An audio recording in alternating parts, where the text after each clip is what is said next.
कुख्यात चंदन तस्कर पुष्पाराज अर्थात वीरप्पन याचे खरे आयुष्य कसे होते नक्की ऐका. 18 ऑक्टोबर 2004 रोजी देशातील सर्व वाहिन्यांवर एका एन्काउंटरची बातमी येऊन धडकली. एन्काउंटर तर खरंच झाला होता, पण त्यावर विश्वास ठेवणं लोकांना अशक्य झालं होतं. लोकांचा विश्वास बसेल तरी कसा? कारण ज्याच्या क्रूरतेचे किस्से ऐकत मोठे झालेल्या लोकांना त्या व्यक्तीचा एन्काउंटर झालाय हे पटतच नव्हतं. तो होता कुख्यात चंदन तस्करी करणारा पुष्पाराज अर्थात वीरप्पन. 3 राज्यातील पोलीस फोर्स, अंगकाठीने बारीक असलेला आणि नेहमी मिशांवर ताव देणाऱ्या वीरप्पनच्या मागे हात धुवून लागली होती. कर्नाटक, केरळ आणि तामिळनाडू या 3 राज्यात त्याची सत्ता होती. या 3 राज्यातील 6000 चौरस किलोमीटरवर त्याचे राज्य होते. त्या राज्यात प्रवेश करायचा असल्यास वीरप्पनची परवानगी घेणे आवश्यक होते, अन्यथा त्या व्यक्तीचा मृत्यू निश्चित होता. कुजा मुनीस्वामी वीरप्पन असे त्याचे पूर्ण नाव होते. त्याला सगळे वीरप्पन म्हणूनच ओळखतात. त्याचा जन्म 18 जानेवारी 1952 रोजी कर्नाटकातील गोपीनाथम गावात झाला. त्याने 184 लोकांची हत्या केली होती, ज्यात 97 पोलिसांचा समावेश होता. त्याला पकडण्यासाठी सरकारने तब्बल 5 कोटीचे बक्षीस ठेवले होते. दाऊद इब्राहिम यांच्यानंतर एवढे बक्षीस केवळ वीरप्पनवरच ठेवले गेले. त्या काळात 2 अब्ज रुपये किमतीच्या एकूण 10,000 टन चंदनाची त्याने तस्करी केल्याचे सांगितले जाते. त्याला शोधण्यासाठी अंदाजे 100 कोटी रुपये खर्च करण्यात आले. त्या काळात कर्नाटक आणि तामिळनाडूच्या सीमावर्ती भागात वीरप्पनची खूप दहशत होती. वीरप्पनने वयाच्या 17व्या वर्षीच पहिल्यांदा हत्तीची शिकार केली. हत्तीचे दात आंतरराष्ट्रीय बाजारात लाखोच्या किमतीत विकले जातात. त्यामुळे बलाढ्य हत्तीला ठार करण्याची एक वेगळी शैली त्याने शोधून काढली होती. ती म्हणजे हत्तीला एकाच झटक्यात मारायचे असेल तर त्याच्या कपाळाच्या मध्यभागी गोळ्या झाडायच्या. वीरप्पन हे नाव पहिल्यांदा प्रकाशझोतात आलं जेव्हा तामिळनाडूच्या जंगली भागात चंदन तस्कराचा बंदोबस्त करण्यासाठी पेट्रोलिंग पोलिसांची तैनात केली जायची. त्याचे प्रमुख होते लहीम शाहीम गोपालकृष्णन. वीरप्पनला बेड्या ठोकायच्या या उद्देशाने गोपालकृष्णन गाडी घेऊन निघाले. पलार पुलावर त्याची जीप खराब झाल्याने पुढचा प्रवास त्यांनी बसने सुरू केला.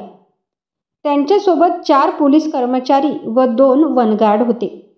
गोपालकृष्णन जीपने येणार त्यामुळे वीरप्पनने सापळा रचला होता, पण गाडीच्या ऐवजी बस आली आणि मोठा विस्फोट झाला.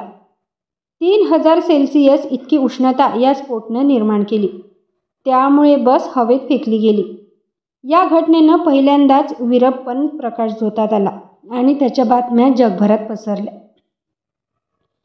कर्नाटक, केरळ आणि तामिळनाडू या राज्याकडे मोठ्या रकमेची त्याने मागणी केली होती. ती मान्य करावी यासाठी 1997 मध्ये वीरप्पनने दाक्षिणात्य चित्रपटसृष्टीतील प्रसिद्ध अभिनेते डॉक्टर राजकुमार यांचे अपहरण केले होते. राजकुमार यांची पत्नी पार्वथामा यांच्यासह 30 जुलै 2000च्या रात्री त्यांच्या गैरनूर येथील फार्म हाऊसवर राहण्यासाठी गेले होते. त्याच रात्री वीरप्पनने चोख योजना आखून काम फत्ते केले. राजकुमार यांनी जीवनातील 109 दिवस क्रूरकर्मा वीरप्पनच्या तळावर घालवले होते. याबद्दल अधिक माहिती शिवा सुब्रमण्यम यांच्या life and fall of Veerappan या पुस्तकात मिळेल. वीरप्पनने राजकुमार यांच्या सुटकेसाठी 1000 कोटींची मागणी केली होती. त्याने 900 कोटी रुपये किमतीचे सोने आणि 1 कोटीची रोकड अशी मागणी केली. त्याचा दुसरा किस्सा म्हणजे प्रेम. वीरप्पन प्रेमात पडतो तेव्हा. वीरप्पन 1989 मध्ये धर्मपुरी जिल्ह्यातून आपल्या नेरपूर गावात जाताना आदिवासी पाड्यातील मुत्तुलक्ष्मी या 16 वर्षीय बालिकेला त्याने पहिल्यांदा पाहिले आणि तिथेच त्याची विकेट पडली. वीरप्पनने मुत्तुलक्ष्मीला नदीतून पाणी भरून घेऊन जाताना पाहिले. पहिल्याच नजरेत वीरप्पन तिच्या प्रेमात पडला. वीरप्पन तिला भेटला आणि तिच्यासमोर लग्नाचा प्रस्ताव मांडला. मी आयुष्यात कधीही लग्न करणार नव्हतो, पण तुला पाहिले आणि मी माझा निर्णय बदलला असेही त्याने तिला सांगितले. तिने लगेच होकार दिला आणि त्या दोघांनी 1990 मध्ये लगीनगाठ बांधली. लग्नानंतर या दोघांचा संसार जंगलातच फुलू लागला. त्या दोघांना 2 मुली झाल्या, ज्यांची नावे विद्याराणी आणि प्रभा असे ठेवले. सध्या त्या दोघीही इंजिनिअरिंगचे शिक्षण घेत आहेत. तर मुथुलक्ष्मी सध्या तामिळनाडूतील सेलममध्ये आपल्या कम्युनिटीसाठी सामाजिक कार्यात सक्रिय आहेत. वीरप्पनची पत्नी मुथुलक्ष्मीने सांगितले की वीरप्पनला सगळ्या प्रकरणात अडकवण्यात आले होते. तिने एका मुलाखतीत सांगितले की वीरप्पनला सगळ्या प्रकरणात अडकवण्यात आले होते. वीरप्पनला हत्ती दत्त्याची तस्करी आणि चंदनातून काहीही फायदा झाला नाही. आम्ही दक्षिण भारत सोडून जाण्याचा विचारही केला होता, पण वीरप्पन म्हणाला की इथून बाहेर पडलो तर लोक मला ठार मारतील. वयाच्या 12व्या वर्षीच वीरप्पनवर हत्ती दात चोरल्याचा खोटा आळ घालून कुत्र्यासारखे गळ्यात साखळी बांधून मारहाण करण्यात आली. त्यामुळेच त्याची मानसिकता एवढी क्रूर झाली होती.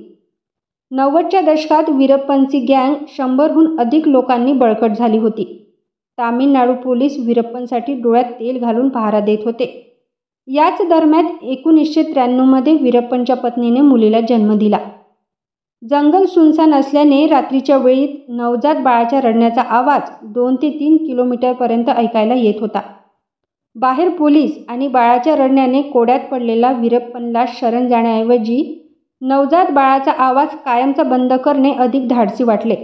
त्यामुळे त्याने आपल्या मुलीचा जीव घेतला. त्या बाळाचा मृतदेह वीरप्पनचा पाठलाग करणाऱ्या कर्नाटक पोलिसांना सापडला होता, असे वीरप्पनचा खात्मा करण्यासाठी बनवलेल्या स्पेशल टास्क फोर्सचे प्रमुख विजय कुमार यांनी एका मुलाखतीत सांगितले.